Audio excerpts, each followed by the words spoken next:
mbasaba kweyongere emabega tweyongereko emabega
omanyi ogenda kubonaabona kati jjajja waffe ali mutukolerera bannange mutulekeeko atukolerere tutuukirize atuukirize obwa jjajja bwe naffe twesiime ng'abazzukulu ate obukadde magezi tekyaku oluganda nti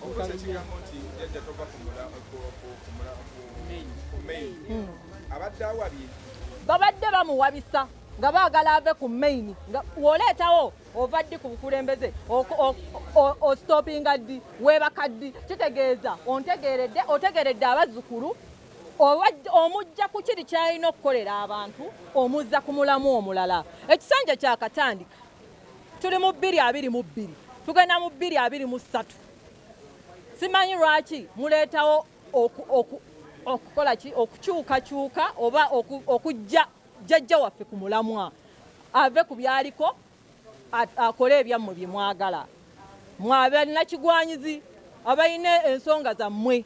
We are directing him because tukyamubanja. He has not accomplished. And who told you he won't? We shall strike naked if he says no. We shall strike naked as Bazzukulu if he says no. My dear handsome brother, General, the first star, new kid on the block, Yoweri Kaguta Muhoozi. He's still a serving army officer. As we are speaking, he's still a serving officer. And as per the Constitution of Uganda, someone can't contest as a president when he's still a serving army officer. So that's, I rest my case there. Tetuli mu campaign. Tugulawo office ebaddewo naye tugigulawo nate abantu abawansi bamanye nti ekitebe kyabwe ekya chairman waabwe kizeemu okukola.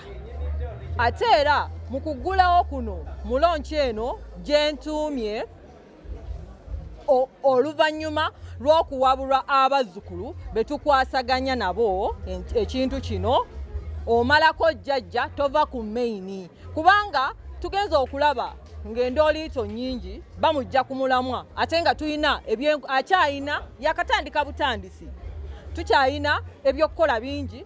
Pulezidenti waffe jjajja w'abazzukulu Yoweri Kaguta Museveni akyayina ebyokukolera abantu bikyali bingi ate era abazzukulu bakyamubanja tukyamubanja ebintu bingi ne parish model twakagitandikako twagala tulabe tutumudde etya omuntu wa wansi era emiyoga giyambye batya abali mu circles era ne tutunuulira ebyobulamu nga tetubyerabidde abantu bayambiddwa batya okuva mu byalo ebyenjawulo districts ez'enjawulo era nga tuggumiza ensonga eno eya security eyagikozeeko era akyagikolako. Ebintu ebyo biri continuous. Enkulaakulana mu maka eri omuntu owa wansi owa bulijjo tekyebeereka teeka si kusaba busabi kubanga nammwe mwennyini abali wano mulina amaka geetaagamu emmere, omukyala ajja kulwala yeetaaga ddwaliro. Kati wewaba nga tewali buyambi buva eno mu gavumenti nga obwa parish model obw'emiyoga n'ebirala nga programs endala ze tunaaba tuleese on board endala, butuufu buba bulyazaamaanya obutavaayo kuyingira mu kintu kino ng'Abazzukulu ne tugamba Jjajja omalako Jjajja tova ku maini bakujja ku mulamwa nga bakuzza mu transition kyeki mu maka gammwe omukyala woba omuwasizza emyaka 10 ng'ali mu maka otuuka n'omukoowa n'ogamba kanfuneyo omulala omupya mangu ddala ng'akuwadde abaana tebannabawa na Bazzukulu. Tubeere feya eri amaka gaffe, obulamu bwaffe n'eggwanga lyaffe. Tuleke omusajja Jjajja w'Abazzukulu akole omulimu gwe, atuukirize bye yasuubiza ne by'atannakola naye asobole obiteeka mu nkola nga tweyambisa ofiisi eno. Nze siringa abalala abakozeeko nange oba ababaddeko nange, nze sikyukakyuka era siriiko wa bitiibwa.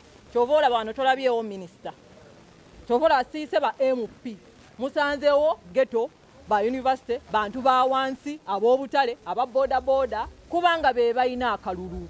Bantu bange mbalamusizzaako yonna gye muli ng'abalamusaako si mulala yenze kennyini Sheikh Matovu omusomi w'edduwa. Gwe munnanga atuulidde obuzibu bwonna tutuulira buzibu ng'alina solution ntuuse. Mwana wange yenna ali eyo nga gwe banka ekutwala, wawaayo nnyumba y'okole bizinensi ekalubi, wawaayo ttaka ly'okole bizinensi egaanyi, wawaayo mmotoka okole bizinensi egaanyi. Munnange ntuukira ku nnamba zange ezo ngenda kuyamba. Mwana wange gwe ali eyo nga wagezaako n'okugamba nti Uganda bigaanye ngendeko emitala w'amayanja nkube ku kyeyombeera obulungi, naye nga gwe buli w'ofuna ssente omuntu yenna gw'ozikwasa tazikozesa ky'oyagala. Gwe buli w'ozifuna olwaza ofiirwa, okoze emyaka 4 tolina wadde ne poloti, naye ng'okoye n'okkuba ekyo oyagala kudda kwamu, oswala n'okkwata ekkuba okudda kuno nti tolina ky'olina wadde n'ekimu. Gwe mwana wange ali eyo ng'oli wamuwola ssente zo n'akwewolako nga yakutuukira mu bulungi, naye n'atuuka ekisaali n'akubulookinga, naawe nkubira ku nnamba yange eyo ku mukutu gonna kw'oli bw'eri osobola okuntuukira. Wompeereza message ku WhatsApp ne sitakuddamu osobola okunkubira obukubizi kuba missed call mba asobola okugiraba. Gwe munnanga ali eyo ng'oli wala yonna gy'oli nsobola okukuyamba. Omuntu oyo bw'aba yakulya zaamaanya naye ng'akyali mulamu, omuntu oyo aba agenda kuwa ssente zo.